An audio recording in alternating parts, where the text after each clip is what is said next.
Very good morning, all the students of 7th standard, and we are learning third lesson of civics from the 7th standard. That is the features of the constitutions. Features of the constitution. This lesson we are learning. Page number 74 is going on. So on the page number 74, a single citizenship we have studied. The Indian Constitution has granted a single citizenship to all Indians there. Single citizenship. This they granted there to the all Indians there. That is Indian citizenship. Single citizenship we can call as a Indian citizenship or Indian citizenship. The process of amending the Constitution is important here, or we have studied there. Process of amending the constitutions. This is point. So there comes up a need to make a changes or amendments in the provisions of the constitutions due to the changing circumstances. Means when our Indian constitution was set up at that time, situation or the condition was different, and in present time situation or the condition is different. So there is a need to be change or the process of constitutions or amendment of constitution is important. We have to make some certain changes because that time atmosphere or condition is different and present time different. So according to the time, according to the changing atmosphere, changing nature of the world, or changing lifestyle, we need to make some changes there. So that is why amendment of the constitution is necessary. They made some provisions for the amendment of the constitution, but frequent amendments to the constitutions may lead to the situations of instability. But if we are making frequently continuously, if you are making the changes into the Indian constitution, then it makes to the situation instability. It provide there stability will not be there into the constitution or into the situation of country. So we should not make more frequent changes. So the process of making changes or amendment into the constitution, it is a little bit hard there. The procedures for the amendment is specified in the constitution itself, so as to ensure that an amendment is made only after giving it a careful consideration. So the easily amendment is not there. Careful considerations, although permission is important from all the side, from all the direction, from all the department, from all the majority in the parliament there, from the both houses, and some time major it approval should be there from the state governments also there. So procedure for amendment into the constitution is unique. So constitution amendment, this procedure is quite unique. It is a bit different, that it is neither too difficult or not too easy.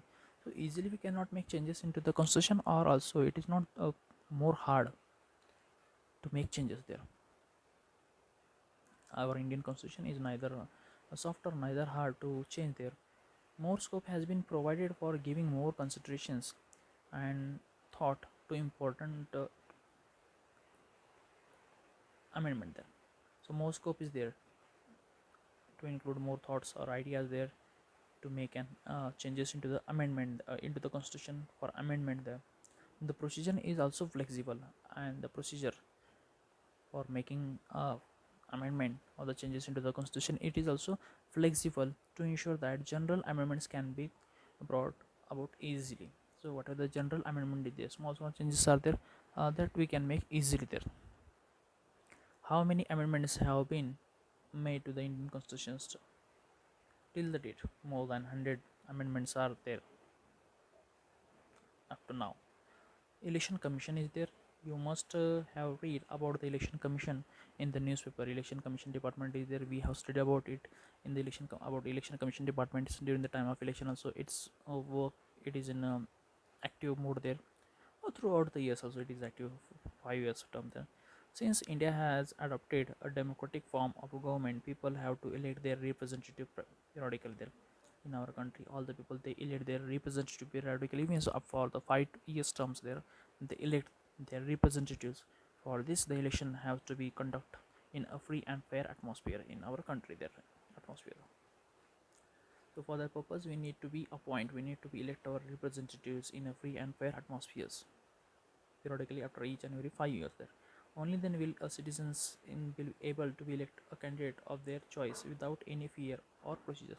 means pressure, that if a free atmosphere is there, then all the citizens, voters, they can choose, they can elect their president, means their leader, their candidate, without any kind of a fear, without any kind of pressures or the burdens. Free atmosphere should be there during the time of election. If the government was to conduct elections, there might be no guarantee of such a free and fair just atmosphere during the time of election, if the government is conducting the election there. So obviously what will be there, government pressure will be there on that election process there, and free and fair elections will not be possible there. So election commission department is also separate there, so they can conduct elections in a free and fair proper atmosphere without any kind of burden or the pressure there. So hence the constitution has entrusted the responsibility of conducting the elections and independent machinery there. So according to the Indian constitution, election commission, it is a separate machinery there to conduct the election commission's process there. This machinery is also known as the election commission there. It is not under control of government there, it is separate. So the responsibility of conducting all election in India rests with the election commission there. So what are the elections, are the state government elections or the central government elections there, they are even the local level government elections, are this responsibility of to conducting election, it is in the hand of the election commission department there. The Indian Constitution has some important characteristic features there. In our Constitution, there are some important characteristics or the features are there. In this chapter, we have studied only some of the important features there. So some important features we have studied in this lesson. There's another important features of our Constitution is exhaustive provisions of fundamental rights. Some other features are there.